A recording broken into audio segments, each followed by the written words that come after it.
woke up and then we were here. Oh, Paimon's head is all dizzy. The scenery here looks different, too. Oh, what should we do, Traveler? Please don't tell Paimon someone abducted us and brought us to some strange place that we could never leave. You're right. Better to think of this as the beginning of a new adventure. Thank goodness you're still here. If Paimon woke up alone, she probably would be trembling in a tree hollow.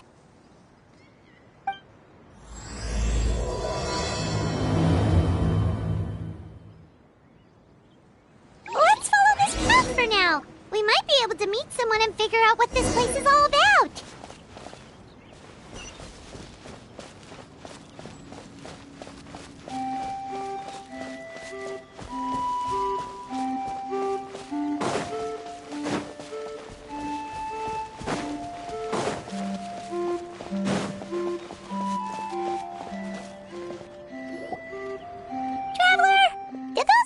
The road looked weird to you. It almost looked like they were made of paper. And those two frogs over there? Yeah, they look like pieces of origami. Oh, by the shade of a lotus leaf stream, don't tell me you forgot how to jump. I didn't forget, Firecracker. I'm just not sure if what I remember is correct. Next thing you know, you'll have forgotten how to sing, much less notate a score. You still remember why we call you Stream, don't you? Yeah, because I've got a great singing voice. Although these days, name seems more ironic than anything. Not just a great voice, one that evokes the gentleness of early morning dewdrops flowing into a spring. So cheer up and make the jump over. If you're still unsure, just use that roll of magic thread. I won't laugh, I promise. Now, don't tell me you've forgotten how to use that as well. I haven't forgotten everything, Firecracker. Your name, for instance. It's kind of hard to forget that you're named after your fiery temper. Now do me a favor and pipe down for a second. I'll be right over.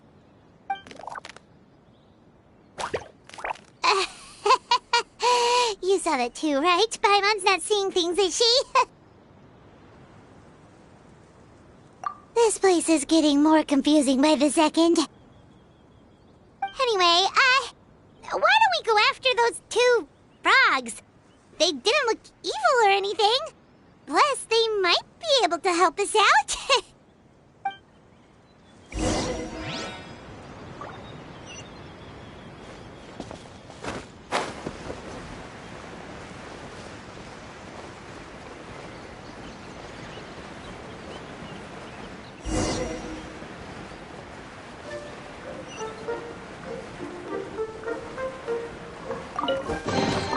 Is this an answer from this world?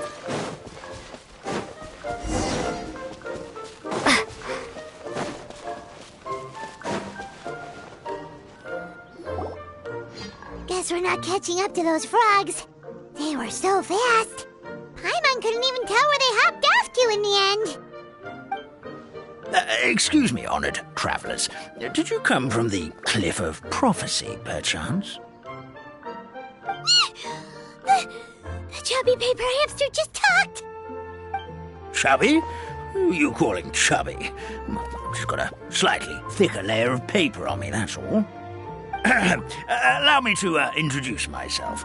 My name is Armand, and I'm an elder of the Forest of Blessings.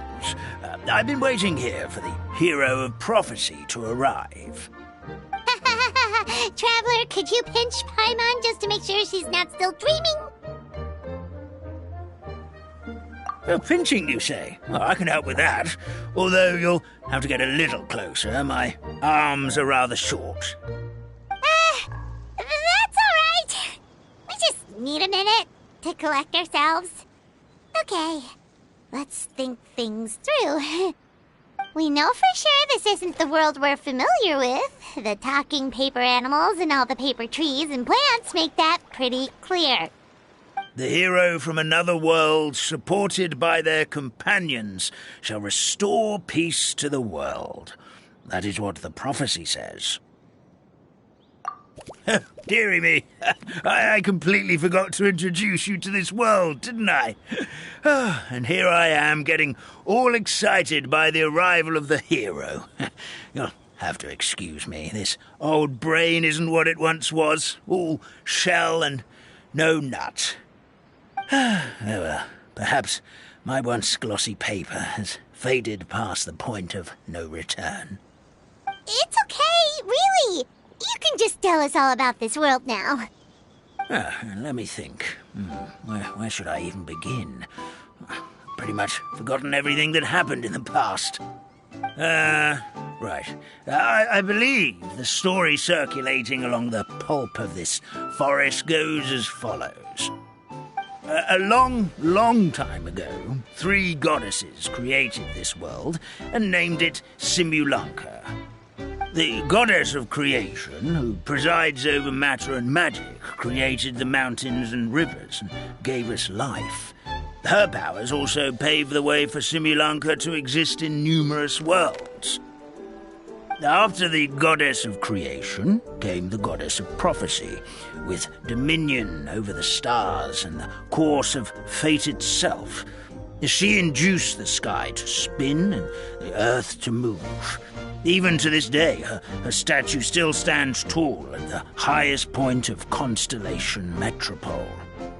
The final goddess was the goddess of fate, she who reigns over all treasured tales and dearest wishes. She bestowed upon us the fierce and everlasting feelings of love and hate, and showed us the meaning of death and hope. Whoa, they all seem super impressive. Sounds like they really did a lot. Of course, all new residents of Simulanka come to the forest to thank the goddess of creation for founding this world, and travel to Constellation Metropole to witness the divinations of the goddess of prophecy's numerous oracles. After that, they make their way to the end of the world and tell the goddess of fate about their most cherished dreams. Well, at least that's how it used to be. How it used to be? Did something bad happen? Oh, yeah. That has to do with the hero you're waiting for, right? Yes, this old brain of mine may have forgotten many things, but I will never forget the day the evil dragon descended upon our forest. It came down from the skies in an ominous black mist and ravaged our homeland. Its gigantic footprints can still be seen in the kingdom of breezes and bells. We're incredibly fortunate that no one was hurt. Sounds terrifying. Terror doesn't stop there, I'm afraid. Ever since the attack, the Calligraphy Tavern in the forest has been closed. No one knows why, but it's a catastrophe of the highest order for us, forest dwellers. A catastrophe of the highest order? All because a tavern closed? If we were talking about Mondstadt here, Paimon might understand, but is it really all that serious? Good goddess of creation above. We'd take even the greatest flood over the closure of the tavern. Wet paper will dry out with time. Fallen trees can be restored. But the Calligraphy Tavern is the only source of the magic tonic that sustains all creatures in the forest. Magic what? Magic tonic. It was gifted to the forest by the goddess of creation herself. A special potion that helps us maintain our vitality. Well, our bodies will gradually crumple and become brittle until they eventually disintegrate entirely. Our colors will fade and we'll start to lose our memory until we can't even remember our own names. But wait, Grandpa Almond, does that mean you've already... Oh, I'm afraid so. The color has all but completely faded from my paper. To be honest, all I really remember is that I'm supposed to wait here for the hero of prophecy. But I've already forgotten who gave me that order to begin with. Then we've got to act fast! How can we help? Oh, brave Pixie. May the goddess of fate reward you and your friend for your kindness. Could it be you're the heroes I've been waiting for all along? Not sure how we know that. Plus, we can't even remember how we got here, so it's not looking too promising. Well, this is turning out to be quite the conundrum for old Almond Brain here. The prophecy never mentioned anything like that. For now, why don't you come with me to the Hut of Blessings? Our forest fairy lives there. Maybe she'll know what to do. Whoa, a forest fairy? Like one that knows magic? Oh, you betcha. She's prophesized to join the hero on their journey. Well, then she sounds like exactly the kind of person we need. Please lead the way, Grandpa Almond.